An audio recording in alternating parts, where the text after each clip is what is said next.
मजाक उड़ा रहे। ईवीएम का इन्वेंशन करने वाला अमेरिका है, वो बैन कर दिया है। ईवीएम हमसे आगे रूस है, वो बैन कर दिया है। हमसे आगे जापान है, वो बैन कर दिया। वो सारे मूर्ख हैं क्या? और सबसे ज्यादा काबिल हमारा भारत है। अगर ठीक है, नाचना नहीं आ रहा तो अंगने को कहा देता है कि अच्छा एक बात बता, अगर वैसे ही बात है तो फिर मोदी जी को इस बात से क्यों आपत्ति है? अगर वो निष्पक्ष हैं, अगर भारतीय जनता पार्टी निष्पक्ष, आजकल लोग व्हाट्सएप यूनिवर्सिटी से पढ़ के आते हैं। जो बच्चे की आप बात कर रहे हैं कि बीजेपी के बाद में एक्टिव रहता है, आप उसको लाइए मेरे सामने। अगर 10 को इतिहास के सवाल में 2 का जवाब दे दिया तो हम मान जाएंगे। साफ तौर पे कह रहे हैं ईवीएम हटना चाहिए, और सच में ईवीएम हटना चाहिए। इसलिए ईवीएम हटना चाहिए कि ईवीएम एक मशीनरी चीज है और उसको उसके साथ छेड़छाड़ करना एक आम बात। चलिए अभी पटना में मौजूद है और हमारे साथ, पहले उधर कैमरा दिखाइए, हमारे साथ पहले दिखा दीजिए बढ़िया से। सब लोग जानते होंगे बिहार की सैनिक कही जाती है, हर मुद्दा पे बेबाकी से अपनी बात रखती हैं। हमें भी लगा जब पटना आए तो जब चर्चा हो रहा था कुछ बात पर, तो हमें लगा कि बात करना चाहिए। आपका कहना है कि जब तक ईवीएम हटेगा नहीं तब तक बीजेपी हारेगी नहीं? ईवीएम जब तक नहीं हटेगा तब तक निष्पक्षता से वोटिंग नहीं हो पाएगा।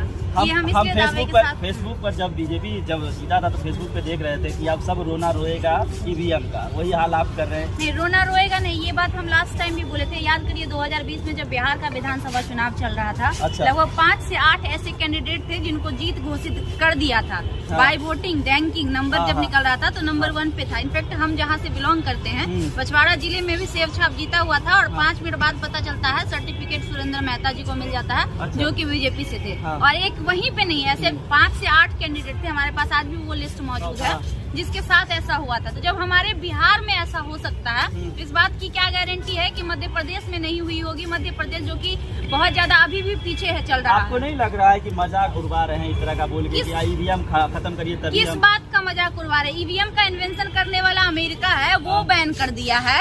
ईवीएम हमसे आगे रूस है, वो बैन कर दिया है। हमसे आगे जापान है, वो बैन कर दिया। वो सारे मूर्ख हैं क्या? और सबसे ज्यादा काबिल हमारा भारत के लोग, और खासकर बीजेपी लोग जो सपोर्ट कर रहे हैं ईवीएम का, वही है क्या? मतलब हम लोग मूर्ख हैं, ईवीएम वाकई मूर्ख हैं ईवीएम। अरे तो सिंपल सी बात है कि जिसने ईवीएम का निर्माण किया वो क्यों नहीं इस्तेमाल कर रहा है? उसको करना चाहिए ना। अगर हम किसी चीज का निर्माण करते हैं, मोबाइल फोन का अगर चाइना निर्माण करता है तो वो यूज करता है। अगर भारत में मोबाइल फोन का निर्माण होता है, जैसे नोकिया भारत की कंपनी है, तो हम उसको यूज करते हैं। और हम अगर किसी चीज को बनाते हैं और हम यूज नहीं कर रहे हैं, मतलब दाल में काला है। टीवी में देख रहे हैं कि कह रहे हैं कि मोदी जी का कमाल है, मोदी जी अपने खुद से प्रचार किए और मोदी जी का कमाल है कि वो वहाँ पे जो भी स्टेट में जीते हैं वहाँ पे जीता है। आप कह रहे हैं ईवीएम। आप ये बताइए मोदी जी का क्या कमाल आपको दिखा? 2014 में याद करिए जब मोदी जी बिहार आए थे तो बोले थे 10 करोड़, 20 करोड़, 30 करोड़, 80 करोड़, 125 करोड़। कितना करोड़ मिला? कितना करोड़ बिहार को मिला? जनता को क्या फर्क पड़ रहा है? मोदी जी का चेहरा देखते हैं, वोट देते हैं? नहीं, चेहरा देखते हैं, वोट नहीं देते हैं। जनता को मोनोपोलाइज किया जाता है, जनता को बेवकूफ बनाया जाता है। जैसे बिहार को 2014 में बनाया गया था, 2019 में बनाया गया था।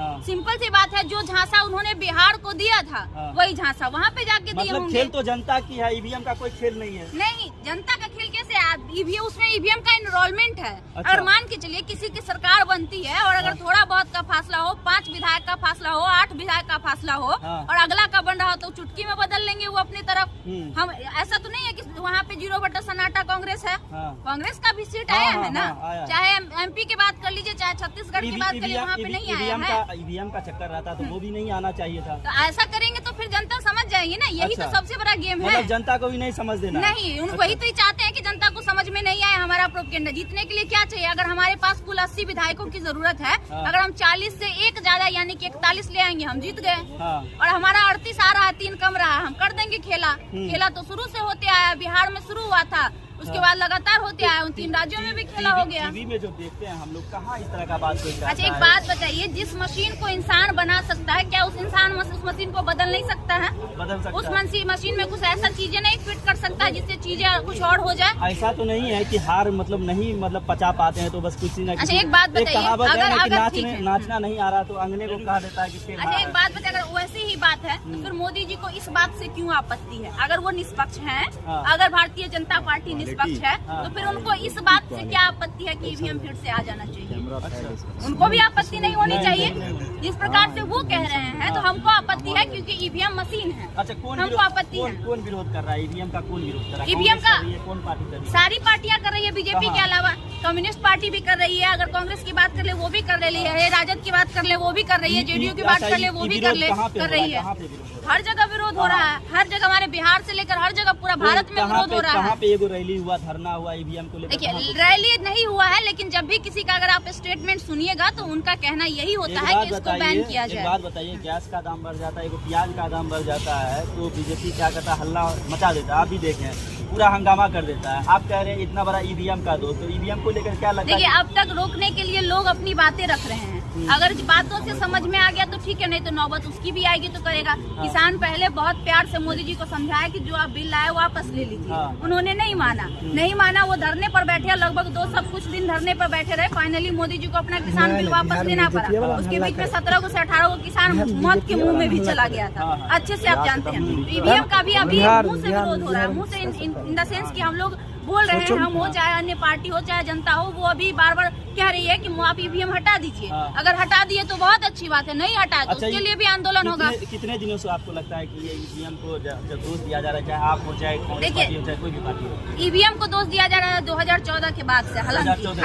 2014 से अभी तक कौन सा ऐसा रैली हुआ, कोई मतलब यही कह रहे हैं, कौन सा ऐसा धरना हुआ इसके लिए कि भाई ईवीएम को हटाओ? नहीं, धरना अभी तक चुनाव नहीं लड़ेंगे, नहीं धरना अभी तक। ऐसा तो कह सकती थी कांग्रेस भी, कह सकती थी और भी पार्टियां कह सकती थी कि भाई ईवीएम से चुनाव कराओगे तो हम नहीं लड़ेंगे। हाँ कह सकती थी, लेकिन अभी ऐसा धरना कहीं पे नहीं हुआ। लेकिन हर लोग, जितने भी लोग हैं बीजेपी पार्टी के अलावे, सिर्फ कांग्रेस ही नहीं, उसके अलावे भी अन्य क्षेत्रीय पार्टी है, जैसे बिहार में भी बहुत सारी क्षेत्रीय पार्टी है, जेडीयू हो गई, राजद हो गई, कम्युनिस्ट हो गई, बहुत सारी छोटी छोटी पार्टियां हैं। हर पार्टी के जो दल के जो लोग हैं वो साफ तौर पे कह रहे हैं कि ईवीएम हटना चाहिए, और सच में ईवीएम हटना चाहिए। इसलिए ईवीएम हटना चाहिए कि ईवीएम एक मशीनरी चीज है और उसको उसके साथ छेड़छाड़ करना एक आम बात है। आपको नहीं लगता बीजेपी जो है उसकी कार्यकर्ता मतलब अच्छे तरीके से काम? अच्छा एक बात बताइए, हाँ उसी के कारण जो है आज बीजेपी हर जगह जीतती है।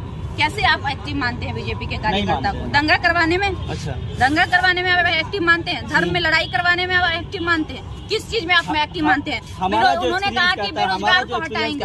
हमने देखा है कि गांव-गांव में छोटे-छोटे लड़के बीजेपी के जो कार्यकर्ता होते हैं वो एक्टिव रहते हैं, वैसा एक्टिव हम कार्यकर्ता किसी में नहीं देखे आप। बीजेपी के सिंपल सी बात, हम आपको बार बार कहते हैं डिजिटल इंडिया बनाने का वही मकसद था।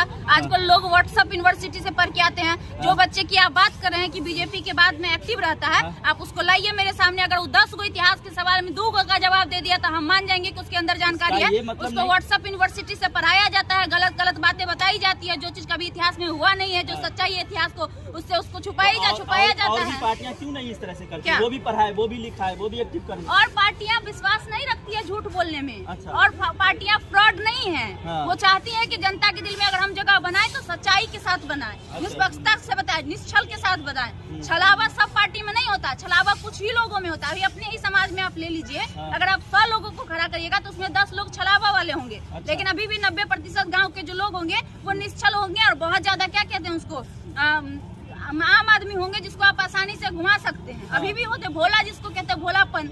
किसी को भी जो भोले लोग होते हैं उसको आसानी से छला जा सकता है। क्या लगता है राजस्थान का जो भी जीत हुआ है उसे 2024 में प्रभाव पड़ेगा, या मोदी जी फिर से आएंगे, या जो जमीन जो कांग्रेस ने बनाई थी वो तो लग रहा है खिसक गया है? देखिए जमीन खिसका नहीं है अभी, हालांकि 3 राज्य में बीजेपी बना है, एक राज्य में कांग्रेस फिर बन गई है तेलंगाना में, और एक और राज्य जिसमें क्षेत्रीय पार्टी बनी है। दिल्ली में उनका दूर दूर तक सुपरा साफ है, वो कितना भी कोशिश कर। हाँ वही देख लीजिए, दिल्ली में शिक्षित लोग है, काहे नहीं दे रहे हैं मोदी जी को वोट? मतलब बिहार में शिक्षित लोग नहीं है, कम है। बिहार में आज भी शिक्षा में पीछे है हमारा बिहार। आप दिल्ली में बताइए ना क्यों नहीं? दिल्ली के अंदर केंद्र सरकार के अंदर 50% दिल्ली है, पूरा प्रशासन केंद्र सरकार के अंदर है। उसके बावजूद भी मोदी जी दिल्ली में अपनी सरकार क्यों नहीं बना पा रहे हैं? बंगाल में क्यों नहीं बना पा रहे हैं? क्यों नहीं बना पा रहे? लगातार सिंपल सी बात है कि ममता बनर्जी ने वैसा काम करके दिया है, लोग उनसे खुश है और वो जागरूक करती है जनता को। और हमसे ज्यादा हर चीज वहाँ पे है, रोजगार है, शिक्षा है, लोग शिक्षित है, लोग समझदार है। वो समझते हैं कि यहाँ पे उनका जो मोनोपोली जो करते हैं बेवकूफ बनाने का, जो हम 2 करोड़ रोजगार दे देंगे, फलना दे देंगे, 15 लाख युवाओं को खाते में भेज देंगे, वो समझता है कि झूठ बोल रहा है। इसका मतलब बिहार में नीतीश कुमार ने खूब काम किया है। क्या नीतीश कुमार अगर बिहार में सही में अगर आने वाले इतिहास